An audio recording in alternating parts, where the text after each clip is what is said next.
You're listening to the Options Insider Radio Network. For more quality options programs, visit www.theoptionsinsider.com or search for Options Insider Radio Network in your podcast provider of choice. Listeners can also access all of our programming through our mobile app, available in iTunes and on Google Play.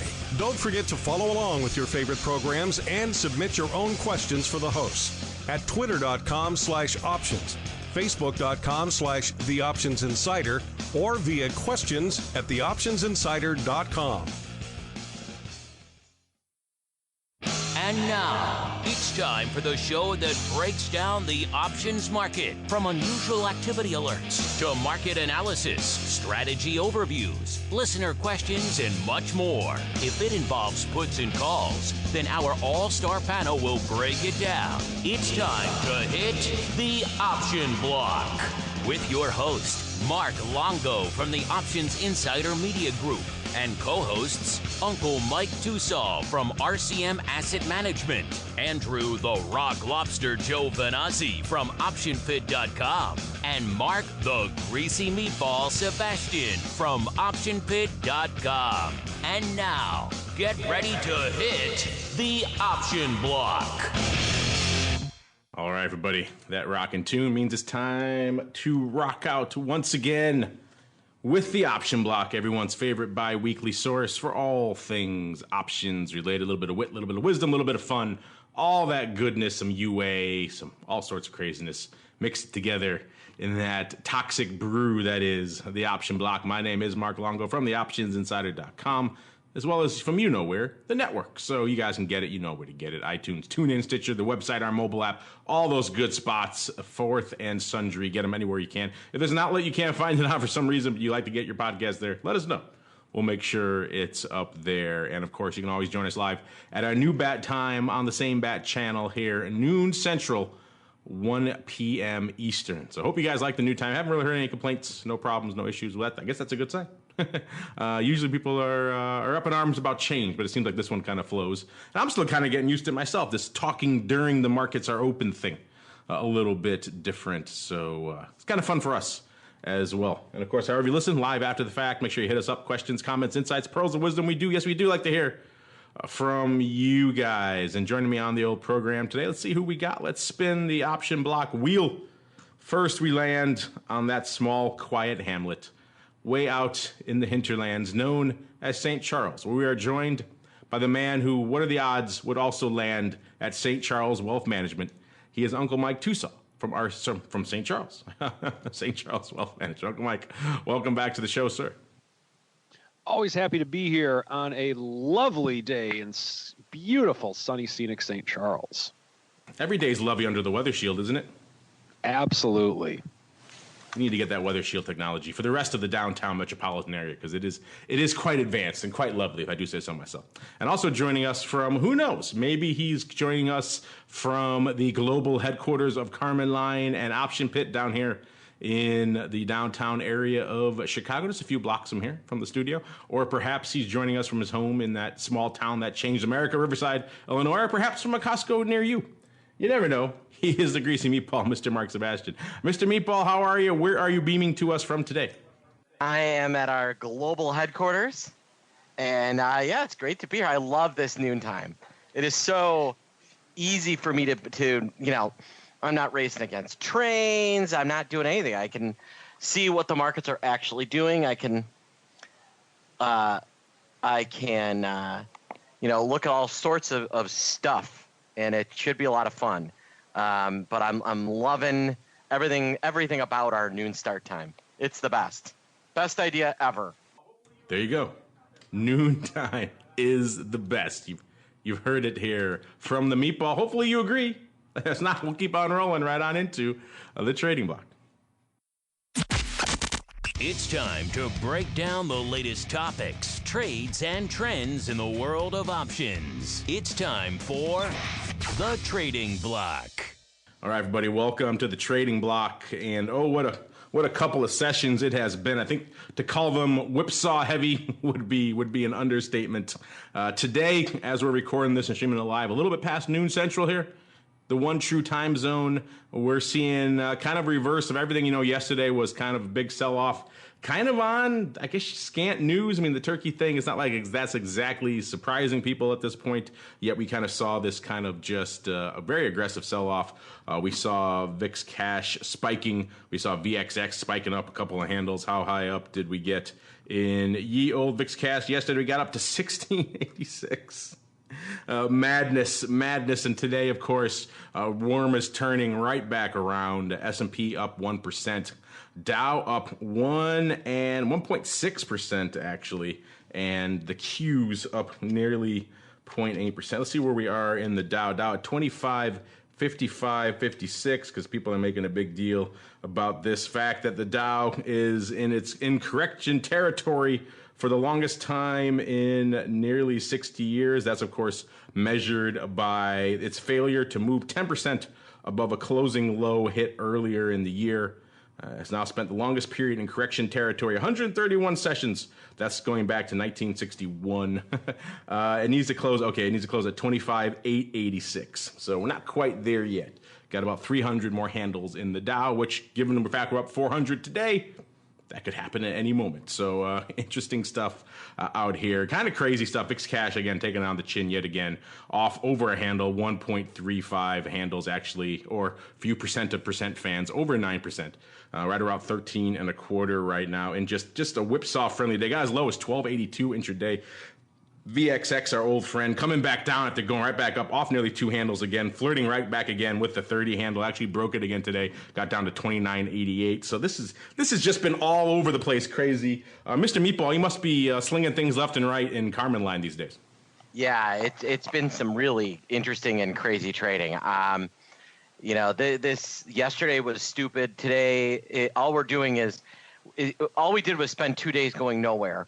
But it was a crazy ride to nowhere. One of the stupider things I've seen in a while.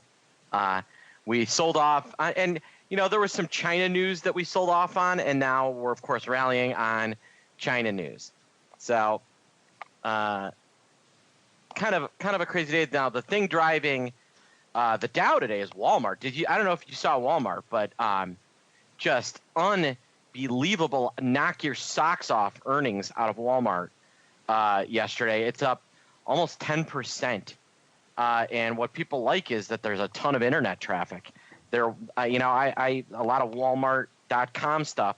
I actually noticed that I got a package for, it's my younger son's birthday on Saturday. And, I got a few boxes from Walmart.com, not Amazon.com. And I think heresy, sir. It was interesting, right? But their whole thing, you don't have to join a club to get free shipping, I think, seems to have worked. Plus, they're honestly a lot of times they're cheaper, especially on the stuff they actually have in inventory, right? Because it's not just drop shipping like a lot of Amazon stuff is drop shipping.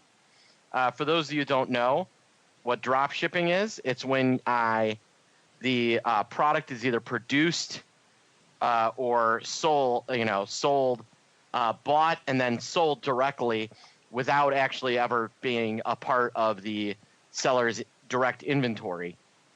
And Walmart actually has inventory. So that, long story short, a lot of impressive things out of Walmart. It looks like it could, and I think it's going to keep going. I mean, the high on the year in Walmart is almost 110. I wouldn't be shocked if it got there. Yeah, I was building up to that, but I know you like your retailers. We could dive into Walmart. They had a blowout, I think, by any measure, quarters. They reported second quarter comp sales, excluding gas, were up 4.5%. That blows the doors off the analysts. And we always laugh about analysts here, but there blows the doors off what the analysts were predicting, which was about 2.2%. So surprise, surprise, stocks rally ho, up over 9 handles or about 10%, right around 99.30 right now. Lighting it up on the options tape as well. It averages about a little bit shy of 50,000 contracts a day. Today doing over 200,000 already, today. About 213,000 on the tape, about a little over 2-to-1 calls over puts. Not exactly surprising given that we're in strong rally territory. They say their U.S. business delivered the best quarterly comp sales results in more than a decade. So blowing it off, and you're right, Mark, a lot of that attributable to the online stuff, which is, I believe they bought Jet. What was that, a year and a half ago, something like that? Yeah, a year and a half ago, which, as you recall, was launched as this big Amazon killer, right? And then Amazon says, no, or Walmart says, no, we'll take that. And I know there were some growing pains there with the two corporate cultures didn't fit at all. You had kind of like, Silicon Valley startup culture versus Walmart culture. They did not mesh at all. I think there were a lot of problems there. I think like Walmart would ban drinking in the office and things, and the Jet guys like, no, we want to have a party. A lot of stuff like that. But apparently they've worked through it to the betterment of all, because the stock is in serious rally ho mode today. I know if you guys check out our site, we have those earnings move reports and earnings move reports, and then earnings move analysis coming out of the ORATS guys. They had broken it down. Walmart going into the event, they were pricing around $3.50. Excuse me. The past expected move for Walmart was about $3.33, so they're pricing in a little bit more of a move this time. Historically, they have projected in about $3 in the straddle, so they're looking a little bit rich this time. Ironically, the past actual moves, which is an average over a broad spectrum of quarters, is $3.50 exactly. So they're pricing it pretty much exactly at that level. Same quarter. So this quarter in past years, they've only moved $1.71. So it was looking by a lot of measures, it was looking pretty rich out there in the Walmart straddle, and yet blown the doors on it to the upside today. Mr. Uncle Mike, have you been watching Walmart? Is that part of the strategic night? And if not, what else is catching your eye out there today, sir?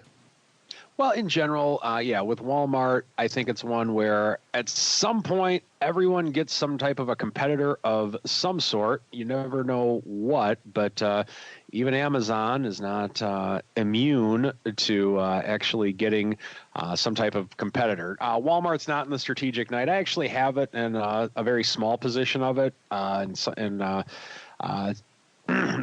for a smaller area of the money that I'm managing, but with it, we were short the 90 calls on it, and I'm guessing that's a pretty safe bet that we're probably going to get called out of it this week. But it was a fun run while we did it, nonetheless. So.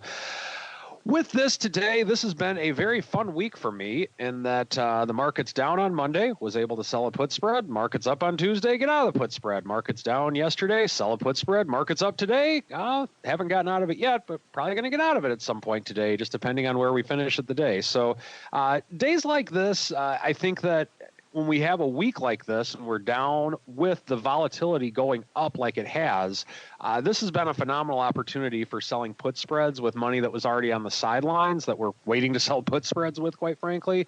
It's been very exciting from that standpoint. In terms of where we're at, we are 20 points below the all-time high right now in the S&P about. And so we'll see where we go with this. But what's interesting is that a lot of times triple tops don't usually hold very well. We had the first top when the market hit its all-time highs back in late January.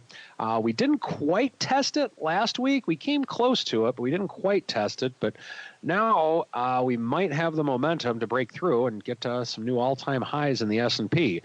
The other thing I like about this market is this is pretty broad-based, in that there are a couple things that are leading it, but there's nothing that's really lagging in a major way from the standpoint of the sectors.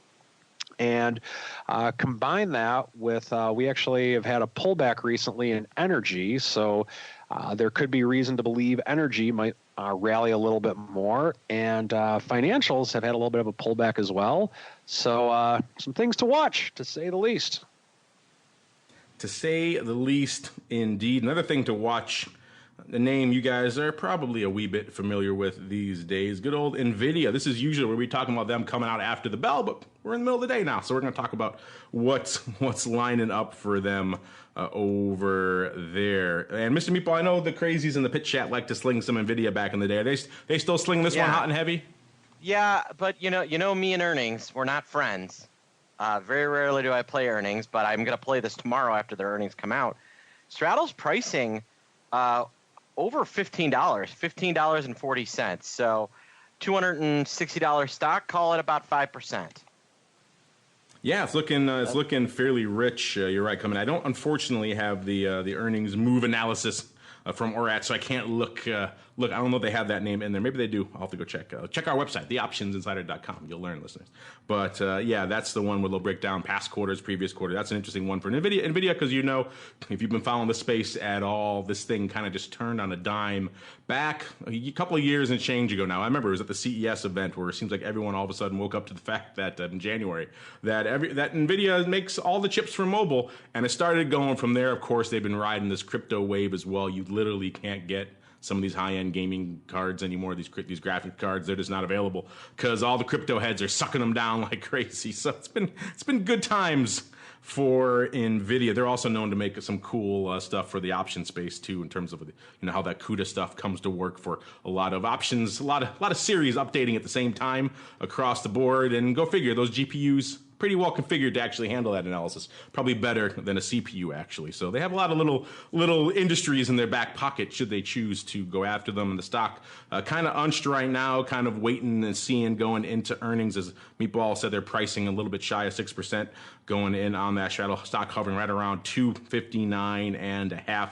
They're averaging about 115,000 contracts a day. Today already on the tape, they got $1.45 or so on the tape. About 1.6 to 1 calls over puts. So no strong bias going any way out here right now in terms of what is going on out here in Nvidia. Let me just pull up really quickly and see what some of the big trades, some of the big positions are out here in Nvidia, so we could see if any interesting stuff. Let's look at our top 10 hot strikes. Oh, it's all Jan out here in Nvidia, actually. The top number one strike with a bullet out here in Nvidia is the Jan 200 put. Not what I would have guessed off the top of my head. Let's go out and look at this bad boy. It's about 60 handles out of the money, and there's about 18,000 of them on the tape. About 3,000 going up today, actually. So that's a fairly active strike. Maybe we've got some people who've been riding it up a long way. Some underlying holders looking to protect that one. Let's just see really quickly what the heck they've been up to today that's slinging so much of these puts. There we go. Yeah, what do we got here in Jan? Set puts, OC calls going up today. Where is this? Not in the top trade. We'll look for it later. I don't see it going up, but it says 3,000 and change going up today. I'll have to dig in and see exactly. Well, why don't we do it right here and see? It looks like we got the big, it looks like they're trading for 373, a bunch of small lots. Which is interesting here. These things, I guess this is the trade. Maybe it's a bit of a newsletter trade. I don't know. I can't see the big print out here in these Nvidia Jan 200 puts, but would not have been my first guess. Looks like actually a bit of a vertical went up out there because it's pretty much number two right behind it are the 210 puts in Jan. So maybe a Nvidia 200, 210 vertical, followed by SEP 250 calls and 255 calls. So maybe about 17,000 and 13,000 of those. Maybe some verticals up there as well. Tight verticals. Maybe that's the order of the day out here in Nvidia. I would not have predicted that. And then round out the top five here, we got the Jan 180 put. So Jan puts. Who'd have figured? You got to go all the way down to number 6 here to find the first AUG position. It's the AUG 280s. Which is impressive. They got about 13,000 of those open. So someone would certainly be happy if that would blow through on earnings. But they're not even pricing that in with the straddle here. So I don't know. It's pretty much right at the cusp of where they're pricing in. So fascinating stuff. Nvidia has been one to watch for a while. We shall continue to watch it. I also, since we're talking what's going on here, Uncle Mike, cover your ears. It's Cisco coming out after the bell. And according to our buddies over there at ORATS, they're pricing in about $1.82, which is a little bit higher than their past straddles. They average about $1.94, so a little bit shaped there. Their past actual moves they've been delivering is right around 189, so kind of right in that range they've been doing for a while. Same quarter, this past quarter in recent years, they've only moved 40 cents. So maybe a little bit rich out there. We shall see out there. We'll see how Cisco is lighting it up right now. As we speak, Cisco averages about 50,000 contracts today, doing 157,000 already today, about 3-1 calls over puts. Oh, I've just been handed today's ORATS reports. Let's see if they have some of those others in it. I already did the Walmart one. Cisco, yes, we have that one. I was just going through that. They don't have Nvidia, though. I was looking for Nvidia. That was the one. I don't think they have that in there. So, yes, we have Walmart. They have Cisco, so you can go read those on the website now, listeners. Nvidia, I don't think they have that one. I'll keep my eyes open. Meanwhile, we got to keep our eyes open for all sorts of weird and unusual activity. It is time for the Odd Block. It's time to break down the most interesting, unusual, and downright questionable options activity that's been identified by theoptionsinsider.com. It's time for the Odd Block.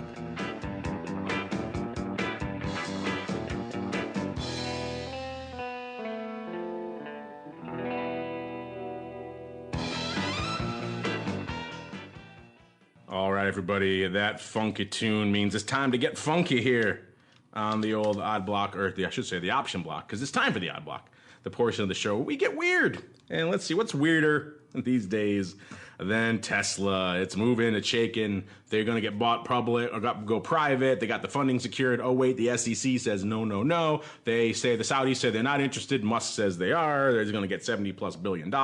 It's a great he said, she said out there, or I should say Musk said, Saudis said out there. And the stock kind of actually unched today, and Musk all this love only off about 0.2%, hovering right around 338 as we're coming into the Odd Block here. Excuse me. And you know we like to keep an eye on out here in Tesla land. It's our old friends, the mystery puts. Let's see if they've been lighting it up. And you know, another day, another slew of mystery puts hitting the tape. The Jan downside continues to be the bright spot here in Tesla. Let's go all the way up to the pars first, actually. Nearly 300 of the Jan 2019 par puts on the tape today against OI of 35,000. Those things hovering right around $2.70. The Jan 2019 50 puts, the put that started it all, 400 and change on the tape today on OI of 62, nearly 63,000. Excuse me, 35 puts doing $1.50, 20 puts doing 250, and even our old friends, the 10 puts, continue to gain steam. 315 on the tape today. These things are trading about a dime at 12 cents. 15,000 on the tape. So say what you will about the opportunities to go public or private and all the opportunities they're in, the stock moving, rallying close to 400 and things. People continue to put money in this near-term Jan downside. So it's fascinating. We talked about the reasons before. You know, some funds out there playing here. It looks like some CDS players, I think, as well. And now maybe just mom and pop retail piling into these as well, because they continue to print. Not a day for the longer term Jan, actually. The Jan 2020s. Let's see. Here we go. Excuse me. Actually, they are printing a little bit as well here, too. The Jan 2020 pars, $1.50 on the tape. Those are trading for nearly $8. Those are $8, 8 and change. So not exactly a cheap play. The 50s out there in 2020, nearly 200 on the tape today, 25,000 OI, and then a strip of 50 odd or more going all the way down from 25 down to 10 in Jan 2020. So long-term out-of-the-money puts continue to be where the action is out here in good old Tesla. Moving on to what we're looking at right now. And actually, we like doing these noon shows. Gives us a chance to actually do some look-backs and catch up, clean house, if you will, on some of the UA we've profiled in the past here on the show. So we're going to do some more of that because we know you guys like it. And we like to see kind of what's going on. Did these guys hit it out of the park? Was it dubiously timed activity? Was it just a waste of money? Let's find out, shall we? Let's go back to start off our journey here of discovery with, appropriately enough, Discovery Inc.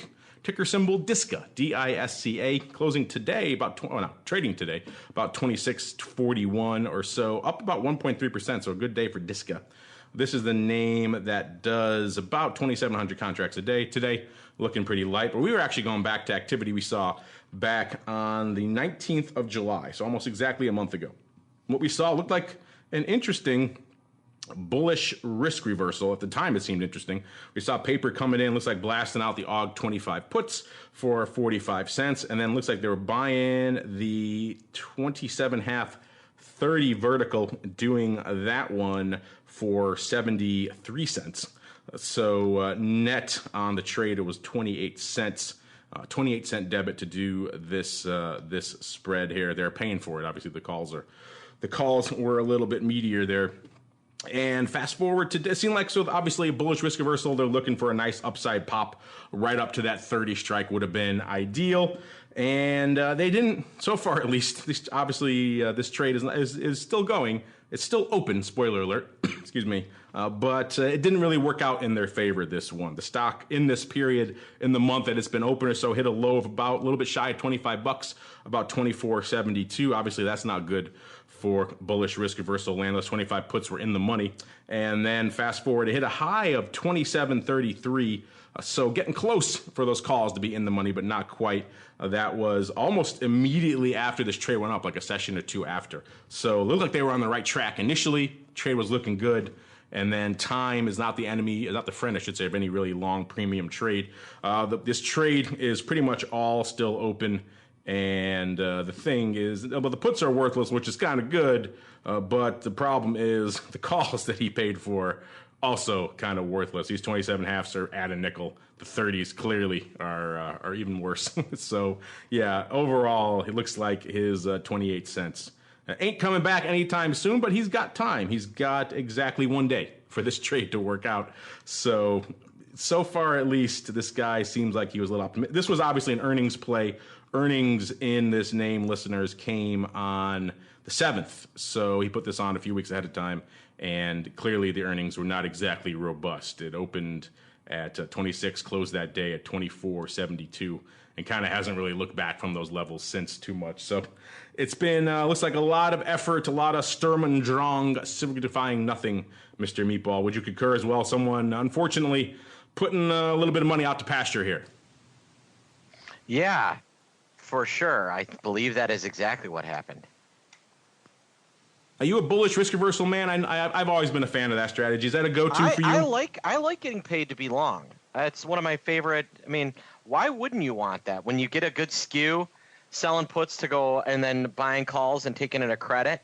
I actually wrote a bull risk reversal idea up on the Turkey ETF when that thing was tanking. And, that's going to be a nice trade in the end. Go me. Well, there you go. Go you. Yeah, I've always been a fan of bullish risk reversal. I know your pal, the Rock Lobster there. He likes to sell the put and kind of wait on the call. He does more like a rolling, I guess, risk reversal. Once the stock starts rallying, then he'll buy the call. But he won't do it at the beginning because, he likes to get his juice for free. And if it's not for free, it's not free. I'd rather just get that directional exposure. I like it. Yeah, I'm with you. I like to set him up at the initial outset. That's always been a little bit of tug of war between myself and the Rock Lobster there. But he's writing the book finally. He's doing the webinar, getting your juice for free. I've only been telling him to do it for 3 or 4 years, so we'll see how that comes up. But not looking good here for our friend in DISCA. Let's see if we can get some better news here as we go back a little bit earlier. Let's go back all the way to July 16th, so exactly a month ago now, to where we talked about some looked like what appears to be some well-timed, looked like they were bullish risk reversal, or kind of a bit of a stupid on the edge there. It looks like they did some splits. It was at the time. Let's first off break down the stock. This is Cleveland Cliffs Inc., ticker symbol CLF, trading today $9.89, pretty much unched on the day. This is the name that does about 32,000 contracts a day, so pretty rich for in terms of option volume for a cheapy name like this. Today doing 44,000, so this thing has been off the charts in terms of volume of late. This is the Mining and Natural Resources Company, in case you're not familiar with them. What we profiled back a month ago was the Jan. This is out in Jan, so it's still open. Obviously, all this is subject to change because this is a longer-term trade. But it was a Jan 6 puts going up for 21 cents, shall we say, aggressively sold, well below what the bid was showing at the time for 21 cents. And then that was 40,000 times. And then coming up and picking up, looks like the Jan 12s and the 11s, which is but doing it for half volume each, 20,000 and 20,000, which is why it looks like it's kind of like done on splits. Obviously, you nets out to 40,000. On the upside, doing it for 22 cents on the 12s and 35 cents on the 11s, both of those above the offer. So go figure, you want to do 80,000 contracts in a name that doesn't do that much in a day, you got to maybe be aggressive with your execution. But it had all the looks and feels of a bit of a bullish risk reversal with kind of a bit of a stupid on the upside there for extra extra upside love. They couldn't decide if they wanted the 12s or the 11s, so they got them both. Either way, however this was put up here, or whatever the intention was, if that was indeed the case, it's working out for them right now. Cleveland Cliffs, like we said, at 989. So in the past month, this the trade went up on the 16th. This was a pre-earnings trade as well, and well-timed indeed, because the stock was, at the time this went up, the stock was $8.50, right in that range. And then on earnings, it shot up to 10.38, and it's kind of been 10.80, got up to 11 and change actually. So this was a very well-timed trade. He probably could have taken this bad boy off a little earlier if he wanted, because this thing was looking pretty good. Even still, though, it is looking very good right now. Those Jan 6 puts that he put on for 21 cents, blasted out 40,000 times. They're now 8 cents. So he's up roughly $500,000 on those, on that leg. And looks like he bought the calls each. So the Jan 11s that he bought for 35 cents, now 88 cents. He's up a little over $1 million on that. And the Jan 12 calls that he bought for 22 cents are now 58 cents. He's up about $720,000, about $750,000 on that. Total of a little over about $2.3 million in his pocket since this trade. I don't know, Mr. Meatball, not bad for a 1 month's work. Would you concur, sir? No, that's not bad at all. Nice trade. Good work, guy. You're hired. We have a spot for you at Carmen Line Capital if you need it. Yeah, I looked askance at this one to begin with because, me and the stupids, but it seems to have worked out. This guy's indecision on his strikes didn't seem to come in against him on this one. No, because it all worked out in his favor. In fact, I guess if you can only knock him, it's just the fact that he probably could have taken it off when the stock was about almost 2 handles higher right after earnings. And this thing, I haven't priced it up, but it probably looked a little bit better. I'm just going to say, spoiler alert up there. Obviously, Jan, not the highest delta trade, but still, stock's a couple bucks higher. It's going to look better. But still, you can't fault the guy. He's sitting on a couple of $1 million. Worth noting, it is all still open out there as we're talking. So sometimes the size money is the smart money, listeners. Not always, and probably not often, really. But in this case, it seems like it worked out. Well, that's a caveat, though, because he hasn't taken this off yet. So if he sits on this all the way out to Jan, and the stock slowly goes back down to 6, and he lets all this go to hell for him, then maybe we might have to revisit our sentiment. But right now, I'm going to give this one a nice thumbs up, or on our savvy, not savvy scale that we like to do with the Rock Lobster. I would put this in the savvy column. Even though he did a stupid, I will forgive him for that. So far we got 1 and 1. One not working out so good. One looking pretty good. Let's see if we can keep the hope alive, Mr. Meatball. Let's see if we can keep the love alive out here. Leave our people listening happy with some nice news. Let's wrap it up here with another. Looks like risk reversal season. Another risk reversal. This goes back to July 16th as well. So a month ago, excuse me. It was an Interpublic Group of Companies Inc. Ticker symbol IPG. Closing today, 22.5, up about 30 odd cents, or about 1.5%. So a good day today for IPG. It's a name that does 1,100 contracts a day. Today doing 44. So not the big day today, but we're not talking about today. We're talking a month ago. And at that time, the stock was right about a buck higher than it is now. It was 23.70 or so, a buck and change higher than where it is right now. And what we saw was, looks like a risk reversal pre-earnings. They had earnings on the 24th. So this was about a week before the earnings. We saw paper coming in, putting on what looks like the AUG 21 puts against the 24 and 25 calls. So a bit of a tight vertical on there on the upside. So this one, it kind of all went up with some funky execution. So it's open to interpretation exactly, excuse me, what they were up to here. But if they were indeed going to the dark side on this one, if they were selling these, everything went up almost exactly midpoint. So it makes it kind of interesting here. But if they were indeed selling the puts and buying the calls, which let's just lean that way because we like it. That was 10,800 of the puts going up for 15 cents. Paper selling against the AUG 24-25 vertical, which was done for, looks like 35 cents, 68 cents on the 24s, 33 cents on the 25, so 35 cents there.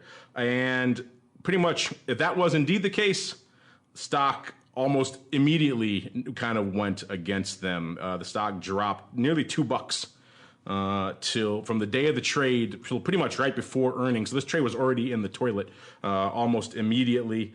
So the paper then did something interesting. They forgot about the 25s.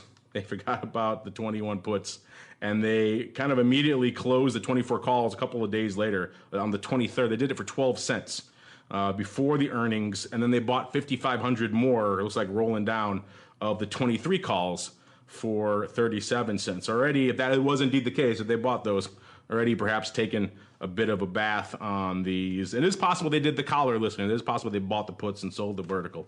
But and that's the case, then. Well, the put's still not working out, but at least the calls would be a little bit better on their case. Either way, though, they're doing less of the second leg, which is usually a sign that they're probably not sitting on a ton of house money. 5,500 call, 23 calls for 37 cents. As we speak right now, the stock kind of has been vacillating in this 21, 22 range, so it hasn't really performed the way they need, certainly for it to blow past that 24 strike again, or 23 now, their new strike. Also worth noting, all this is still open. 12,000 of the puts, about 6,000 of the 23 calls, and 12,000 of the 25 calls, which is another probably sign that this thing has not exactly worked out to up to snuff so far. Mr. Meatball, how are you leaning on this thing? You think it was indeed a bullish risk reversal, or are they collaring their stock here? In which case, maybe they're not quite as sad. What are you feeling here? I'm going to guess it was some sort of collar. That's what it kind of feels like. Usually a trade like that, you don't, you don't. Before a big drop, a lot of times it's a standard risk reversal. My guess is that there's some stock hidden in there somewhere. Yeah, probably a stock leg. It could be. It could be all sorts of things with these earnings. I wouldn't be surprised. I wouldn't be surprised if it's a collar. It is one of these funky ones. If it was a collar, then they're selling the vertical. In which case, they were pretty aggressive to buy back the 24s and then do the calls again on the 23 strike, which would then be 1 by 2, which would be kind of weird. Either way, the whole thing is kind of weird. I'm still going to lean bullish risk reversal just for fun, in which case this thing didn't work out. Either way, if they bought it, then it's a little bit better in terms of if it's a collar, aka a bearish risk reversal. It works out a little bit better for them because those 24 calls kind of eroded to nothing pretty quick. But the legs that they are along are still not looking too good. So we'll see. I'll have to keep an eye on this one. Obviously, they got a one more day. And we shall have, so far, at least no paper on the tape. So it doesn't seem like they're in any mood. And the stock 22.5, not doing anything for them in terms of this thing looking good. So we shall see. We'll keep an eye on this one. If you have thoughts, listeners, hit us up. Meanwhile, it's time for us to keep on rolling. It's Thursday. It's time for the Uncle Mike block, a.k.a. the strategy block. It's time to dispense options, wit, wisdom, and education. It's time for the Strategy Block. All right, listeners, it's Thursday. It's time for Uncle Mike to hold court. And when we do that, he likes to ask you guys what you guys want him to talk about. And today's choices, I forgot to mention at the top of the show, you got to go over to Ad Options. You got to be listening live to really vote, or you got to be on our Ad Options on Twitter, obviously, in the short time frame before the show to really get the votes in. I can't do it on the podcast. I'm sorry. His choices for today were, you want him to go under the hood of his current position, see what he has, or you want him to have ways to spot bad practices in a financial advisor who claims to know options. If you're wondering how we fit all this into Twitter, check it out. It's kind of a bit of a trick. Number 3 is ways to take profits off the table in this market. Or number 4, his secret praline recipe. Mr. Uncle Mike, do you have a favorite? Do you have one you're pulling for here? As much as I'd like to do the pralines, I'm whatever the audience wants. I'm a man of the people. Whatever you guys want, I will talk about. I will go in reverse order then. Little bit of anticipation. Number 4 coming in last. 13% is your current positions. So no love for that there. Number 2, close second place, your secret praline recipe with 24%. 25% when to take profits off the table. And number 1 winning right now is 38%. They want to know about bad practices in a financial advisor who claims to know options. So that this always changes by the time the poll is done, but it's too late. You got to vote before the show to have Uncle Mike choose. So Uncle Mike, that's your boy. Go for it. Have faith. Run and go forth and prosper, sir. Okay, well, I mean, what is that saying about our audience right now? More people want to know about how I make pralines than what my current positions are. Not giving me I know I do. confidence, folks. They like baking. Our audience big on baking. You didn't know they that. have such faith and confidence in your current positions. They find that they're going to be uninteresting. They want to hear all about your. Well, they know you haven't touched your silver collar in 8 months, so I guess they're not too jazzed. Yeah, by it. that's a good point. Well, maybe we'll bring on the pralines in another episode to see what it is. It's one of those odd talents with which I have. I have a really good praline recipe. I can't really cook much else. On the grill, I'm pretty good, but I can cook up some mean pralines. But anyway, how to spot bad practices in a financial advisor who claims to know options. I'm going to take you guys to a story way back in the year 2003. I was just done with my professional football career, and I was starting out as a financial service representative with MetLife. I was really excited about it. Did you ever think about doing like the CFL or anything like that? Just kind of. Oh yeah, I have an XFL contract. I played arena football. You played in the XFL? I had a contract, but I never actually got to play. I never got past the contract. He was teammates with He Hate Me. It was He Hate Me and Uncle Mike. Really? Where else? So this is just so you didn't play in Europe or the CFL or any of those. Just kind of wondering. No, you have to be at that time for NFL Europe. You had to be allocated by an NFL team. I was not. Canadian football is tough from the standpoint they can only take so many Americans, and they seldom, if ever, take an American offensive lineman. So it was very difficult to get in as an American offensive lineman. So you played arena? I did play arena. I was actually a member of the first ever Chicago Rush team. I didn't know that. That's cool. I did. I was. Didn't stay there for long, but I did make the team. Wow. And then you quit? I actually did. They found guard was my natural position, and they had me playing center. And quarterback could not take a left-handed center snap exchange very well, so I made it as the team. And they said, "Oh, you're a great lineman," but they had me as a third-string center. So I'm like, "Well, I'm not going to get back to the NFL as a third stringer." So it was a professional thing. I quit the team. I get it. Went to the New Jersey Gladiators, drove out there, and they said, "Oh, can you snap with your right hand?" And I said, "Yeah, let's give it a shot." And so needless to say, I was driving back home the next day.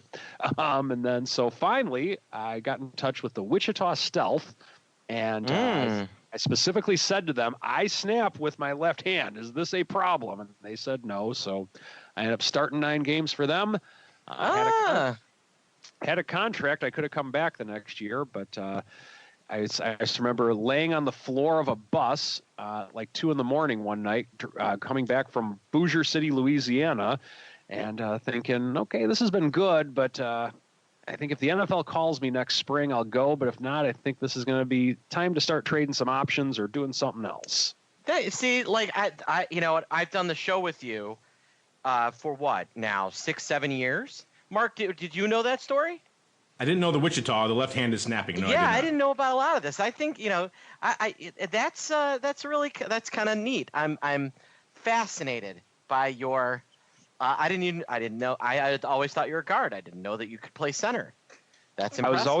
I was always the emergency center, and in arena football at the time, offensive guys you could only play center. The 2 guard, because it's a 3-man line in arena football. Yeah. The 2 guards, they would just basically, and this is what they would even say, they'd have the defensive linemen teach them how to hold, because you had to play both sides of the ball. At that stage of arena football. So different time, to say the least. It was a lot of fun, but had enough of sleeping on the floors of buses. Wichita Force, was that the name of the team? The Stealth. The Wichita Stealth. Yes. That's awesome. Played in the Kansas Coliseum. We're going to Wichita. That's right. All right. Anyhow. What year did you play? And then I'll leave you alone. Oh, no problem. I'll talk about football all day. Oh, great. 2001 for Wichita. And then I was offered a contract to come back, but like I said, just wasn't nice people, great town in Wichita, very hot in the summer, but just wasn't in the cards for me. Just they always tell the athletes, make sure you get a degree to fall back on, and I've fallen back. You guys were 7-9, 5th in the in NC Midwestern. It was quite the year. We actually almost beat Quad Cities that year. Wow. That's impressive. For sure. So, but anyhow, going back to the year 2003, I was breaking in as a MetLife financial advisor, and ultimately I left there because, well, it really wasn't a very option-friendly place, but as I'm sure everybody is shocked to hear. But anyway, I'm there, and so I end up losing some business to another rep, and I was not allowed to do anything with options at that time. I mean, I was very much trading them myself in my personal account, but for other clients, I was not allowed to do it. But I ended up losing some business to this other rep, and this other rep, he was an independent guy, and this client told me, oh, he has this really cool strategy called a covered call. Have you ever heard of it? And I'm thinking, yes, but there's many lawyers here at MetLife that would probably have me put in jail if I even mentioned such a word, but I just simply said yes. And so they said, oh, it's a great thing. They do these covered calls. They do this, this, and this. I'm like, well, you know what you may want to do? Ask them about, to save you a commission, maybe. Why don't you just sell a short put? Because this is maybe when the online brokerage revolution of option trading was just starting. So commissions were a little bit higher back then. So it was a little bit more of a challenge to trade options, but it was starting at that time, by all means, in the retail world. And so the client went to the other rep, and she told me how the rep just went on and on and on about how selling short puts was just so risky. And at that stage, there was really not a lot I could do because I could not do any covered calls, or I could not do anything with options at that stage of my career. But that advisor sounds like a real brain cell, huh? Oh, he's something else. But nonetheless, I tried to explain everything to the client, and eventually the client gave some of the business to me and some of the business to him. But this guy was running the covered calls, and I was doing something with, I don't even remember what it was. It was so long ago. But moral of the story is that oftentimes just because someone reads a book on options, they really don't necessarily know about options. So I would say the first thing, if you're going to work with an advisor and you want to have the advisor do some type of a covered call strategy or anything for that matter, try and just work in the wording, say, do you do covered calls? And almost every advisor is going to say yes and say, oh, okay, cool. Now, if you get called away, do you like to sell naked puts? And even say naked puts. Because the smart advisors would say something along the lines of, well, we don't sell naked puts, but we sell cash secured puts. Or maybe he does sell naked puts, who knows? But the smart advisor should know the fact from a synthetic point of view that a short put, cash secured put, and a covered call is the exact same thing. He should also know the difference between a naked put and a cash secured put. Because if he says, oh yeah, I do naked puts all the time, then what you should say is something along the lines of, oh, really? Well, how much do you leverage? 2-to-1, 3-to-1? Because he, in theory, could leverage up to 5-to-1, possibly more if he's a portfolio margin guy. But ask that question if he says, oh, no, I don't leverage my naked puts. Well, if he says I don't leverage my naked puts, then I don't know if I would necessarily call that a red flag, but it would be kind of a pink flag in that he doesn't really understand the difference between a levered short put, which is a naked put, or a cash secured put. So I would say something along those lines. Now, the next question that I would ask this advisor when you're trying to see if he has an understanding of it is something along the lines of, oh, well, do you do any options in an IRA? Now, he could say yes or he could say no. That's just his philosophy on options. But what you need to ask after the question is say something along, if the answer is no, we don't, the answer or the next question you should ask is, oh, well, why not? And if his answer is something along the lines of, well, my compliance won't let me, okay, well, it's probably, he still may know what he's talking about, but he's not really the right broker dealer or the right RIA to do it. But if he says, oh, no, options are way too risky to do in a retirement account, we would never do options in an IRA. And if he says it because he claims that they're too risky, then that is a major red flag. Now, anybody who says they don't do options because they're risky is not a serious financial professional. I would agree. I mean, the risk of it is that the risk, if the financial professional feels like, well, it's too risky because I'll screw it up. Well, I kind of have respect for that, but it means that he doesn't know what he's talking about. So those are probably the first layers that I would go to in terms of trying to figure out if he actually has an understanding of what he's talking about. And if he claims to be an option guy and he fails those first two tests, grab your wallet as tightly as you can and run to the nearest exit of the building. Now, the next layer that you would want to ask to see if you want to peel the layer a little bit deeper, even if he passed those two tests, you can ask him things about, do you do spreads? What do you think of spreads? Things along those lines. And if he has an understanding of vertical spreads, then he probably knows what he's talking about. Now, is he going to understand term structure of VIX options or things like that, like Mark does? Likely not. But if he has a basic understanding of verticals, then maybe you may want to listen further to what he has to say. But if he does not pass those first two tests, sprint out of there. And if you're still concerned, ask him to kind of explain if he does anything with vertical spreads. And he may or may not, but then ask him to just kind of explain, say, well, just so I can understand, Uncle Mike talks about these vertical spreads all the time. Can you explain that a little bit more to me? See what his answer is. And then from there, I would then at least, obviously that's not going to determine how smart he is, but it'll at least if he can pass those first three initial tests, I'd give the guy a shot and at least listen to what he has to say. If he can't pass those first three tests, the first two especially, run, don't walk to the nearest exit with your wallet tightly clenched within your fist. And that is the strategy block for today, August 16th. A strat block / football block, kind of a combo today. So you never know what you're going to get, what kind of bonuses coming your way here on the old option block. Let's keep on rolling. Speaking of bonuses, let's see if we can squeeze in a little bonus mail block real quick. It's time to take your seat on the All-Star panel as we read your emails, tweets, Facebook messages, website comments, and much more. It's time for the Mail Block. All right, everybody, welcome to the Mail Block. Let's see where we can squeeze in here today. We guys like asking you guys questions too. We asked you earlier this week. How would you describe yourself at a dinner party? In terms of your options expertise, would you say you're a current or former pro? Are you a retail options whiz? Are you a retail options dabbler? Or are you looking to get started right now with a couple of days left on our question here going into the weekend? Retail options dabbler seems to be leading. It was pros for a while. Now the dabblers piling in to the tune of 48%. 21% says you're a retail options whiz. 12% say you're a current or former pro. And 19% say you're looking to try out these options things. So if you haven't voted at options, hit us up over there. Let us know what your thoughts are. People chiming in, listening to the show here. Sammy Hyde saying, there goes Tesla. Yeah, it looks like it's selling off right now. It was off to nearly 3 handles a little bit ago. Now it's off about 288, or a little bit shy of 1%. Now 250.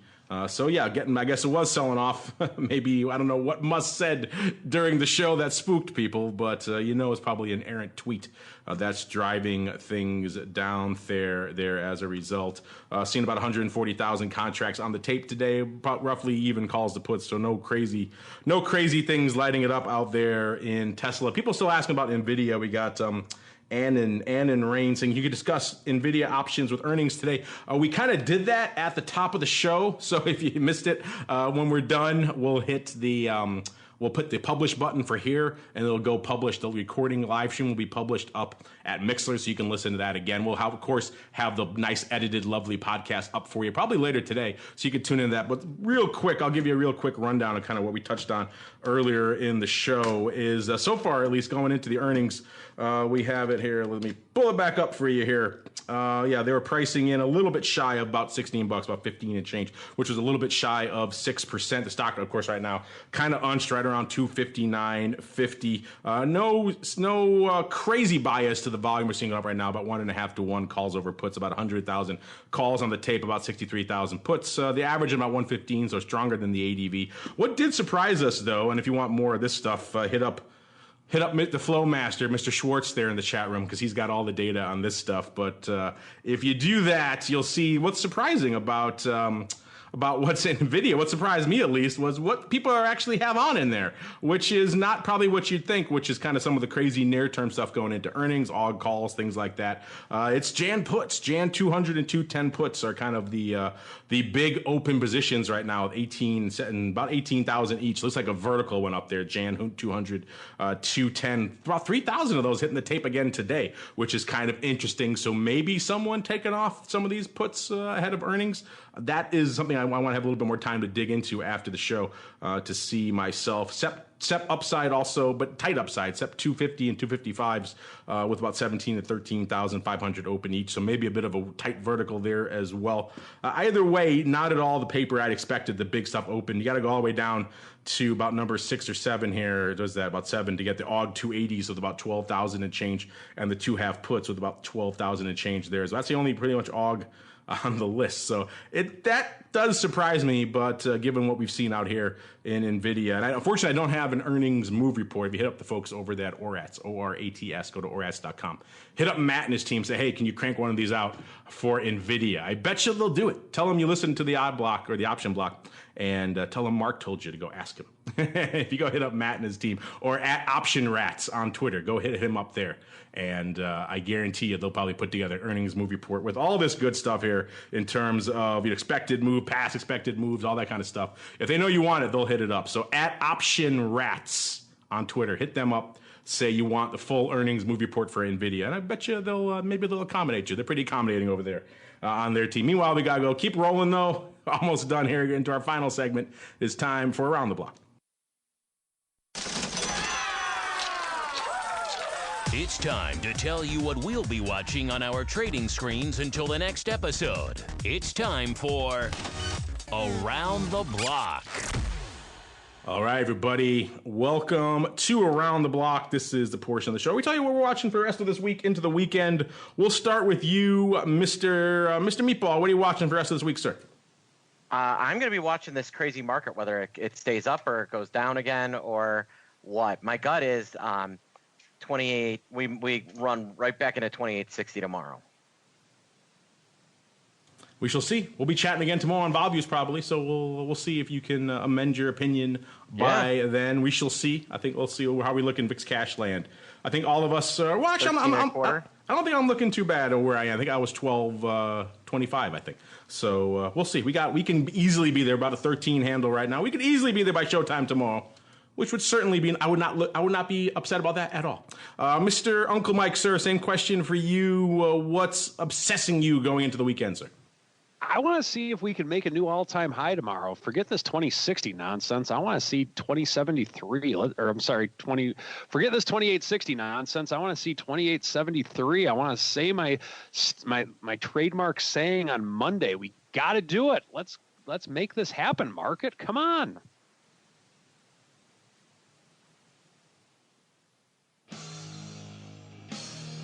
Let's make it happen. Indeed. I think that all the Dow watchers who are watching this correction theory, everybody else out there, a lot of people would probably agree with that sentiment. So make it happen out there, all you bulls. We shall see. If you want more talking of equities and vol, as well as a bunch of other fun stuff, maybe crude's all sorts of crazy these days, gold, metals, you name it, ags, craziness going on in the ag market because of the trade war, as well as a bunch of other fun stuff. Stay tuned in about 30 minutes. We'll be back here talking TWIFO this week in futures options. So we get into all the stuff we talked about here, plus a lot more. So stay tuned for that. Maybe we'll pipe some fun shows into the chat in the interim. So you don't have to go anywhere. You have some fun stuff to listen to. And we'll be back exactly 30 minutes for more of that. But before we go, let's go around the horn one last time. Let's start with you, Mr. Uncle Mike. What's cooking in Atlanta St. Charles Wealth Management, sir?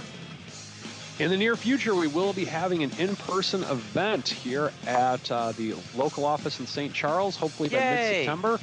And then in mid-October, it looks like I'm going to be in the North Carolina area. I got asked to speak at Duke University, so I'll be speaking down there, and we might be able to make a joint event down there in some way, shape, or form. So keep posted, stcharleswealth.com. I will let you know, and I will keep everybody posted on the show.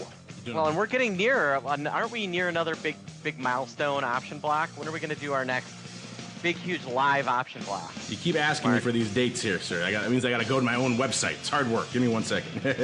All right. We are currently, this is episode 738. All right. So 12 episodes away. We should start thinking about a big to-do in downtown Chicago. I'm cool with to-do. I like a good to-do.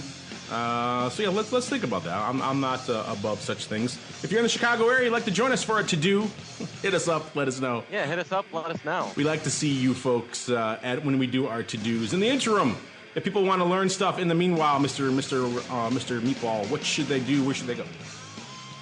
Follow me on Twitter @OptionPit and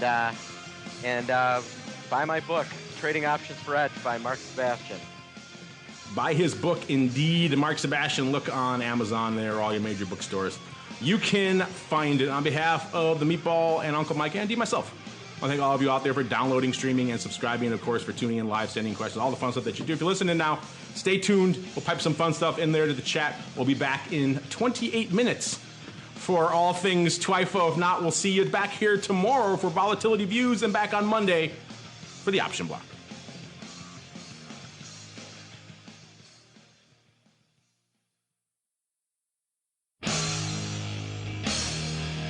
The preceding program was a production of the Options Insider Radio Network. For more quality options programs, visit www.theoptionsinsider.com or search for Options Insider Radio Network in your podcast provider of choice. Listeners can also access all of our programming through our mobile app, available in iTunes and on Google Play.